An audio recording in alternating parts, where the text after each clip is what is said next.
It all began with a leak, just a single sentence buried deep inside a classified cable. Yet that one line was enough to shake an entire nation. Captain Ibrahim Traoré was given just 24 hours, deliver 90% of Burkina Faso's oil and gold reserves, or face devastating consequences. And the name signed at the bottom? Donald J. Trump, then President of the United States. This wasn't politics as usual. It was a hard-hitting global business offensive disguised as diplomacy. The demand stunned even Washington's own insiders. No talks, no negotiations, just a brutal ultimatum: hand over control of the nation's newly discovered oil and gold. It was not an invitation. It was a threat aimed straight at the heart of Ouagadougou. Before we dive deeper into this story, don't forget to hit that like button and subscribe for more content like this. Sources confirm the cable didn't simply appear, it was hand-delivered. A former U.S. military attaché, escorted by private American security contractors, personally placed it on Captain Traoré's desk at dawn. The message was crystal clear: allow U.S. corporations to begin drilling oil and exporting gold immediately. Surrender long-term control of Burkina Faso's energy policy to an American-led economic board. Do it within 24 hours, or face sanctions, blockades, and internal sabotage. This wasn't diplomacy.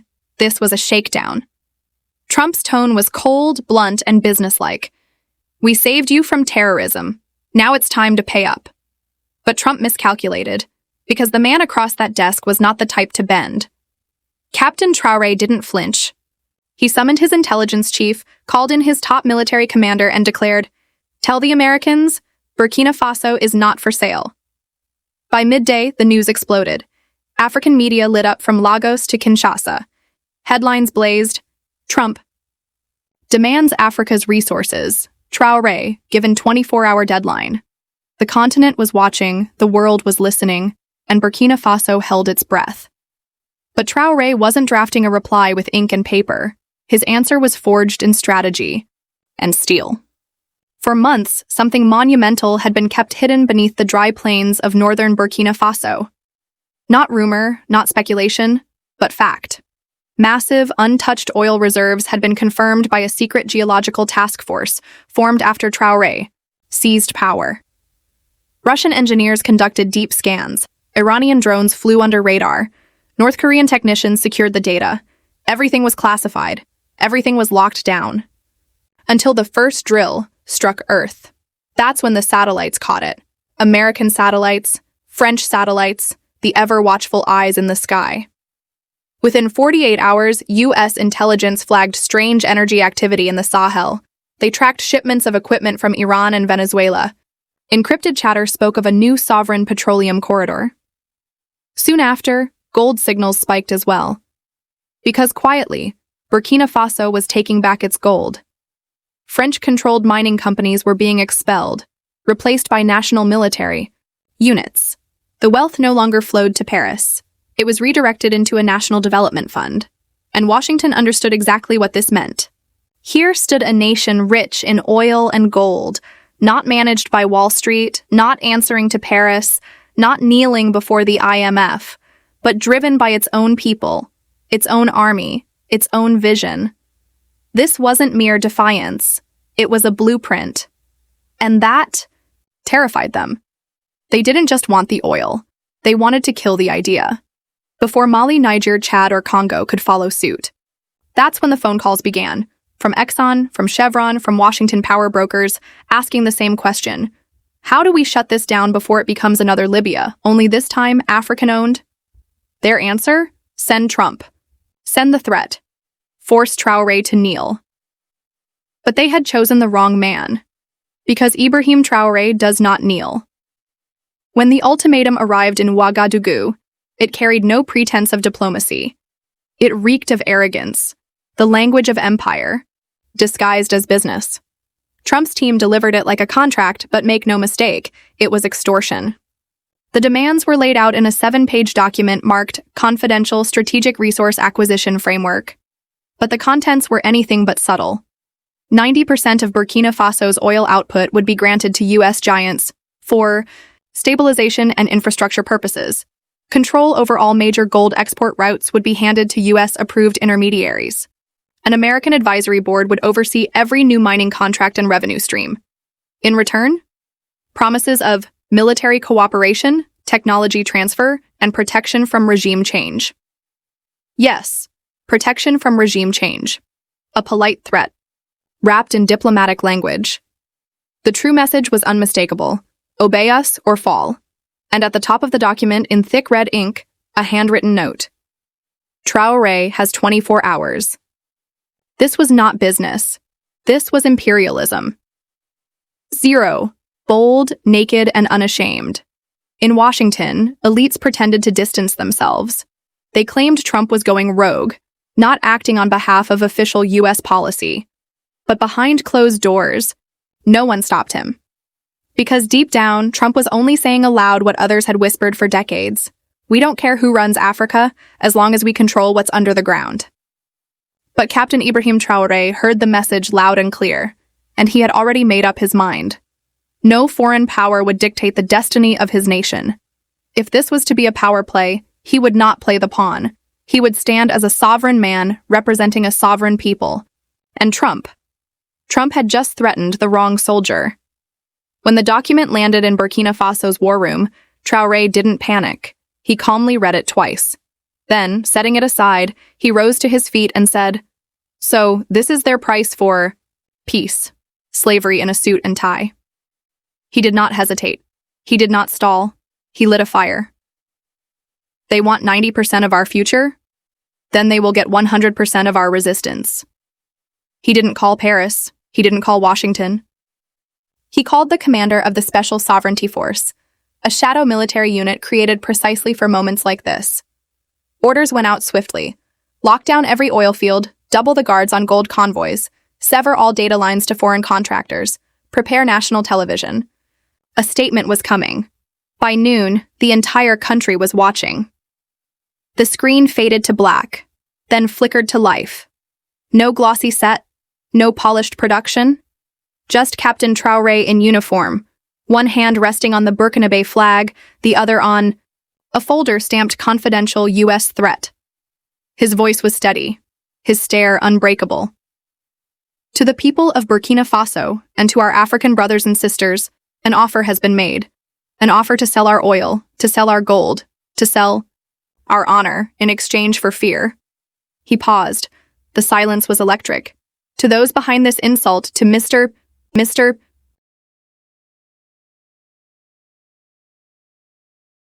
Trump and his backers, you have misjudged us. We are not Libya. We are not Iraq. We are not your playground.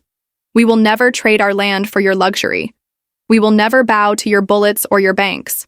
You gave us 24 hours. Here is our reply. You now have 24 hours to take your greed, your threats, and your arrogance, and leave African soil. He saluted. He walked off screen. No questions, no hesitation, no backing down. The speech thundered across Africa, igniting cheers from Dakar to Dar es Salaam. But behind the scenes, another storm was brewing. In oil boardrooms and intelligence agencies, panic set in. At ExxonMobil, emergency meetings were called.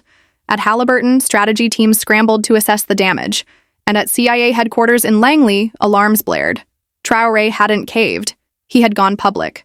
That was the danger. Because if Burkina Faso could say no and survive, what would stop Mali, Niger, Chad, or Congo from doing the same? The pressure mounted quickly. CIA operatives increased their presence in West Africa. Surveillance drones tightened their circles over Burkina Faso's fields and mines. Social media suddenly lit up with smear campaigns branding Traoré as unstable, erratic, even insane. Near the Ghana border, private contractors linked to a notorious intelligence firm were spotted moving.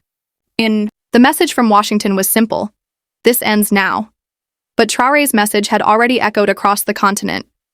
Africa is not for sale. The mission became clear: destabilize from within. Meanwhile, Western media outlets fell into perfect alignment. Suddenly, the same storylines appeared. Burkina Faso faced economic isolation, a looming humanitarian crisis, a reckless leader dragging his country into ruin.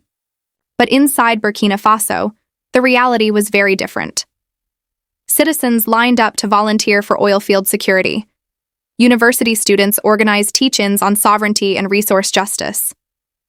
Women's groups prepared food and supplies for soldiers guarding the mines. And every time CNN or BBC ran another hit piece, young people didn't fume. They laughed. They reposted it with captions like, "If they hate him this much, he must be doing something right." Because Ibrahim Traoré had grasped a fundamental truth. The enemy wasn't just Trump. The real enemy was the global machine. The banks, the oil conglomerates, the spy networks, and the media empires that had plundered Africa for generations. And now, that machine had turned its full weight against one man. One soldier who dared to do the unthinkable. He said no, and he meant it. Burkina Faso was under siege, politically, economically, digitally. But Captain Ibrahim Traoré was not, standing alone. Just days after Captain Traoré's bold rejection of Trump's ultimatum, 3 military planes touched down in Ouagadougou. No bombs, no weapons, just brothers. From Mali came Colonel Assimi Goïta, silent, steady. From Niger, General Abdourahmane, his eyes burning with fire. And from Guinea, Colonel Mamadi Doumbouya, walking tall, unapologetic. No suits, no diplomats, no foreign handlers, just soldiers. They entered the presidential palace side by side. And when they emerged, they stood shoulder to shoulder with Traoré for the entire world to see. Then came the words that shook the continent. "If you touch Burkina Faso, you touch all of us." This wasn't just a statement, it was a doctrine. Africa's answer to NATO, the AES shield. Mali sent battle-hardened advisors to guard oil, fields. Niger deployed logistics teams to navigate the desert routes. Guinea opened its skies for emergency supply runs. And the fight wasn't only on the ground, it was online. AES-backed media launched a full-blown counteroffensive, exposing Western disinformation, unmasking the truth behind the resource war, and flooding every feed with a single message: our resources, our future, our fight. The ripple effect was unstoppable. In Bamako, crowds filled the streets chanting Traoré's name. In Conakry, murals appeared, him standing on oil barrels, Burkina Faso flag raised high. In Chad and the Central African Republic, youth groups chanted, AES or death. Western intelligence scrambled to keep up, but they missed the bigger picture. This was no longer about Burkina Faso. It was a pan-African firewall, and Traoré was not retreating. He was advancing, backed by a brotherhood forged not in treaties, but in blood, betrayal, and the shared dream of African freedom. While the West raged, 2 global giants quietly made their move. Not with arrogance, not with threats, but with support, with technology, with a message Captain Traoré would never forget. You are not alone. 72 hours after Trump's ultimatum, a low-key Chinese delegation landed in Ouagadougou. No fanfare, no cameras. Just engineers, diplomats, and one game-changing offer: a fully operational oil refinery designed and built in 90 days. Gold valuation systems that bypassed Western banks entirely. And most importantly, a digital trade system, powered by China's digital yuan, cutting out both the CFA franc and the US dollar. Burkina Faso wouldn't just own its oil and gold, it would control every step of the value chain. Russia arrived next. A massive Ilyushin military jet touched down at a secure strip. On board, advanced electronic warfare gear and crates stamped specialized defense assets. Translation? Burkina Faso's oil fields were now shielded by Russian-grade anti-drone systems. Washington was stunned. CNN called it a dangerous new axis. The State Department accused Traoré of selling out to dictatorships. But on African soil, nobody cared what the West thought. To the people, Traoré wasn't bowing. He was standing tall. China and Russia weren't seen as invaders. They were seen as tools, partners. And AES? That was the future. A future without colonial strings. By this point, Traoré had done what few believed possible. He had rejected a US ultimatum, exposed a global resource grab, and rallied China, Russia, and half of West Africa to his side. In America, the panic was visible. CNN flashed red banners. Burkina Faso threatens U.S. strategic interests. Fox News went into meltdown. Traoré must be stopped. Analysts filled panels, former CIA officers, oil CEOs, retired generals, all repeating one word: dangerous. They called him a madman, a dictator, a Putin puppet, the next Gaddafi. But the internet wasn't buying it. Social media exploded. Hashtags surged. The lion, Africa, is not for sale. We are all Burkina. African creators lit up YouTube, TikTok, and Instagram with videos praising his defiance. Even African Americans joined in. This man told Trump over my dead body and lived to talk about it. That's leadership. Pay attention. In Burkina Faso, the youth clapped back in their own way. They remixed CNN fear-mongering clips into protest songs. They printed shirts that read, "If CNN hates you, you're doing something right." Traoré had stopped being just a president. He was now a symbol, a meme, a movement. Even Time magazine couldn't ignore it. Their digital cover read, "The man America can't bully, inside Traoré's African uprising." But with fame came danger. Private intelligence firms launched cyber attacks. Social media bots flooded platforms with smear campaigns. In Washington, whispers of regime change grew louder. Yet none of it mattered, because the people saw through it. And Traoré had already shattered the script. He wasn't supposed to fight back. He wasn't supposed to survive. And he definitely wasn't supposed to go viral. But here he was, a 35-year-old soldier from Ouagadougou, trending harder than Western presidents. No PR team, no billionaire backing.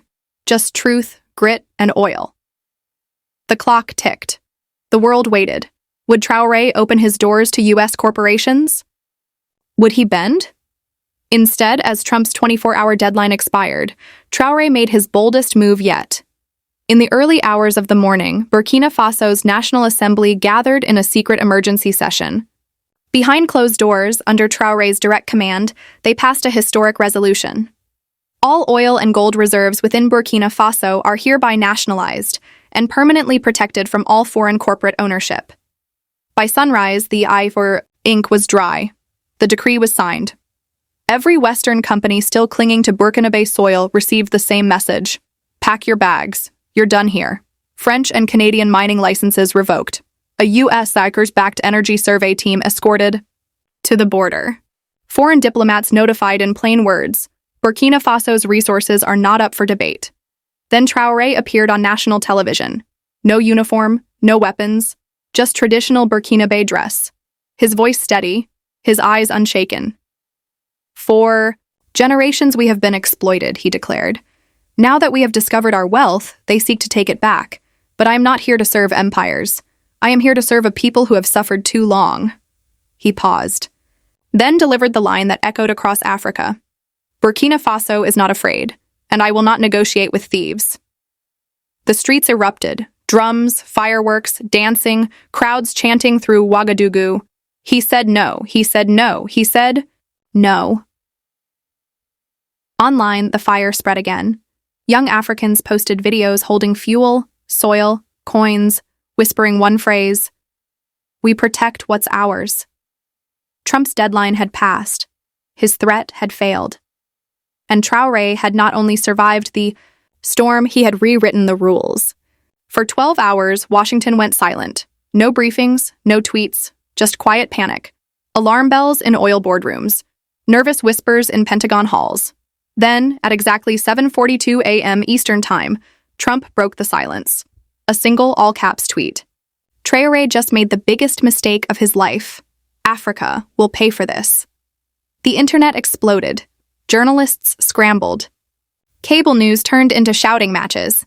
Markets dipped as traders braced for fallout. But in Ouagadougou, Traoré didn't flinch. When aides showed him the tweet, he reportedly chuckled and said, "That's the sound of an empire losing control." Still, the threat was real.